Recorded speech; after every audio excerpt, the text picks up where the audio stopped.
Bapak Pendidikan Indonesia. Sebutan yang akan terus dilekatkan kepada seorang pendidik bersahaja yang rela melepas jubah kebangsawanannya agar bisa berbaur dan merakyat. Tapi jarang kita tahu, sebelum menggagas filosofi pendidikan kita, beliau memulai langkahnya sebagai seorang aktivis, pejuang, dan wartawan cerdas dan tajam dalam mengkritik penjajahan. Dialah Ki Hajar Dewantara. Terakhir di keluarga bangsawan dengan nama Raden Mas Suwardi Suryaningrat, ia lahir dengan tubuh yang sedikit berbeda. Sampai-sampai sang ayah memberikan nama pena yang lucu buatnya. Namun menurut sahabat sang ayah, bentuk fisik inilah yang menandakan sang bayi yang akan berpengaruh besar nantinya. Sebagai seorang bangsawan muda, Suwardi kecil memiliki hak istimewa yang tidak dimiliki anak lainnya. Lalu di masa remaja, beliau pun mendapatkan kesempatan untuk bersekolah dokter di Batavia secara cuma-cuma. Namun dikarenakan tubuh yang sakit-sakitan, beliau harus tidak naik kelas dan dicabut beasiswanya.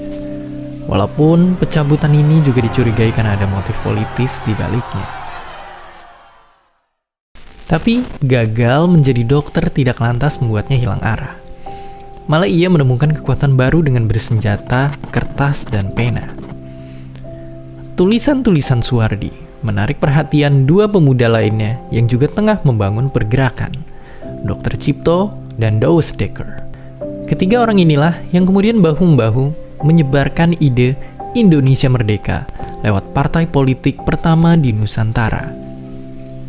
Ibarat mendapatkan angin, di sana Suwardi semakin garang mengkritik ketidakadilan yang menimpa bangsanya.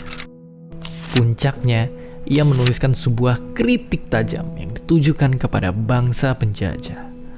Tulisan yang sangat ironis menyindir perayaan kemerdekaan Belanda di atas tanah sebuah bangsa yang sedang mereka jajah dengan ongkos yang juga harus dibayar oleh orang-orang tertindas. Merahlah wajah dan telinga Belanda. Suara lantang Suwardi dianggap sudah keterlaluan. Bersama rekan seperjuangan, 3 serangga itu pun dibuang ke negeri Belanda. Raga boleh diasingkan, tapi bara dalam jiwa tegar menyala. Di tengah pengasingan, Suwardi justru tercerahkan. Ia mengenal gagasan pendidikan dari tokoh-tokoh besar yang ide-idenya kelak membawanya ke arena juang yang sama. Kembali ke tanah air, jalan terjal masih dihadapinya. Suwardi lagi-lagi harus berhadapan dengan pihak pemerintah kolonial. Celakanya, kali ini ia harus sampai mendekam di penjara.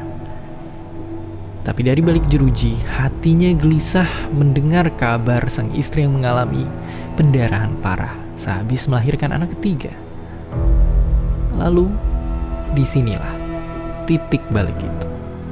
Pada satu kesempatan, sang istri mengingatkan Suwardi tentang janjinya kepada sang guru agar mau mendidik kaumnya yang masih tertindas.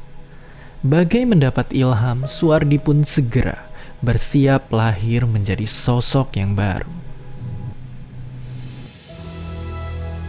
Ya, ketika bebas, ia lekas mendirikan sebuah sekolah, Taman Siswa namanya. Sebuah cara perjuangan yang ia pilih untuk memperkuat rakyat dengan senjata terhebat, pendidikan. Ia juga menanggalkan nama kelahirannya, menggantinya dengan nama panggilan yang setara, Ki Hajar Dewantara. Mimpinya sangat besar dan melampaui zaman. Cita-cita untuk meraih kemerdekaan bukan hanya merdeka dari penjajahan bangsa-bangsa, tapi juga kebodohan yang memenjara. Inilah sumbangsih terbesar yang membuatnya dikenang sebagai Bapak Pendidikan Indonesia kelak. Perjuangan melawan penjajah tidak melulu dengan senjata. Kisah dari seorang dokter rakyat membela kaumnya dengan cuma-cuma, juru ketik yang rajin mengkritik, ataupun seorang pendidik yang rela turun dan meninggalkan zona nyaman, menyadarkan kita kalau perjuangan itu adalah tentang memiliki ide dan mimpi yang besar. Butuh 3 dekade bagi 3 serangkai sampai cita-cita kemerdekaan dinikmati oleh kita semua hingga hari ini. Sekarang, giliran kita untuk menentukan mimpi dan cita-cita besar bagi Indonesia di masa depan. Dan seperti biasa, terima kasih.